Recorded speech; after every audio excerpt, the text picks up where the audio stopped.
আমরা শুয়োর চড়াই, বুঝলেন। আচ্ছা, আমরা এখানে কালকে আসছি, আসার পরে এখানে শুয়োর পাশে রেখে আমরা এখানে তাঁবু টাঙাই, মশারি টাঙাই, আমরা এখানে রাত্রি থাকা হয়েছে। রাত 3টের সময় মনে করেন যে ঠাটা পড়ে জাগায় 3জন একদম মরে গেছে, একজন সুস্থ আছে। হ্যাঁ, শুয়োর এখানে ছিল, শুয়োরের কোনো ক্ষয়ক্ষতি হয়নি। এখানে আছে 150 মাল আছে। 4জন ছিল, তারপরে আর তাঁবু টাঙানো ছিল, লগায় পড়িছে ডাক, বুঝছেন, পড়িয়ে ওরা 3জন মারা গেছে আর একজন বাঁচি আছে। আপনারা কোথায় ছিলেন? আমরা বাড়িতে ছিলাম, সকালে আসতেছি আমরা। বৃষ্টি আসার পর্যন্ত মেঘ ডাকছে, ডাকার পর্যন্ত ডাক পাড়ায় 3জন ধরে বলি মারা গেছে। আগুন টাগুন গায়ে ধরে গেছে, পুড়ে গেছে।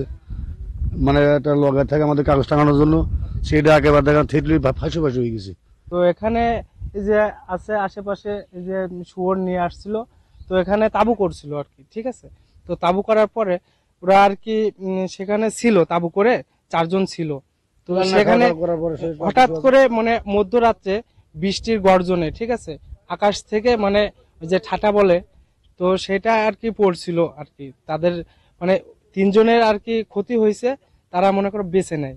আর একজন আহত আছে, মানে তিনি আছে হাসপাতালে আছে। সকালে এসে দেখি ওই লোক এরকম, মানে ওই লোক কি মনে হয় গোষ্ঠী গোষ্ঠী এই জায়গায় আইসে, ওই ক্যানালের ওই পাশে আইসিয়ে মানে এই দ্বার নড়তিছে না, এক টান টান হয়ে শুয়ে পড়ে রয়েছে, নড়তিছে না। হ্যাঁ, এই খান খালি একটু নাড়াচ্ছে, ওরা এবারে দরিয়ে উঁচু করতে গেছে, করলি ওই ফেসফেসায় কথা কচ্ছে যে আমার নাড়ায় না, মানে এই মোটে ও নাড়াতে পারছে, দত্তি দিচ্ছে না। এইবারে তাড়াতাড়ি ওই এই কান দিয়ে ইশারা দিচ্ছে, আমার এই দিয়ে তোলো। হ্যাঁ, মানে রাত্রি বেলা আমরা শুয়ে রয়েছি গমের মধ্যে, এবার বাস পড়িছে, বাস পড়লে আমার ছেলে একটা ওই ঘোপে শুয়ে রয়েছে, দূর হয়েছে, ও বাবা বাইরে, তার কাছে কি হয়েছে, কত বাস পড়িছে। আবার সকালবেলা গরু নিয়ে আসতেছি, আমি তো আবার সকাল গরু দিতে আসি, আমরা গরু দিতে আসলে দেখি 2-3জন লোক আছে, কি ব্যাপার, ওই ছেলেটা করছে কি আমার এই জায়গায় জ্বালা করে যাচ্ছে, এরকম 3জন মারা গেছে বাস পড়ে। তা আমরা তখন আসি মেসেজ করতে লাগলাম ছেলেটারে।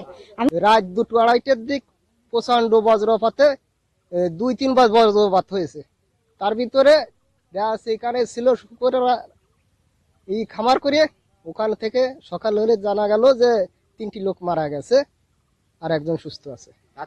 তারপরে আসে দেখি যে সব এরাম 3টে লাশ মরে, মানে পুল আতাকে যে কি দৃশ্য, কোনো দা মাথা একেবারে নেই, কোনো দা পিঠ দান নেই, বুক দান নেই।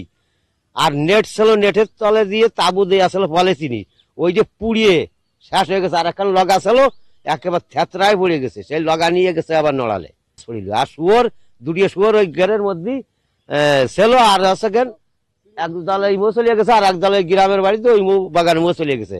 তারপরে তদন্ত করে খুঁজে খাজে পাইছে, আর অনেক লোকজন সাথে আইছে, আসে তো এই অবস্থায় আসে, তারা প্রশাসন আইছে, সাংবাদিক আইছে। রামনগর চর, গোবরা বাজারের পাশে রামনগর চর, এখানে নাকি বাস পড়ে মানে বজ্রপাত হয়ে 3জন মানুষ মৃত্যুবরণ করছে এবং একজন আহত আছে। এই বিষয়টা আমরা জানার পরে আমাদের পুলিশ সুপার মহোদয়ের নির্দেশে ঘটনাটা সত্যতা যাচাই করার জন্য আমরা মূলত এসেছি এবং এই বিষয়ে আমরা ইনভেস্টিগেশন করতেছি, এবং সত্যতাটা আসলে কত দূর সেটা আমরা তদন্ত শেষে আমরা আপনাদের জানাতে পারবো।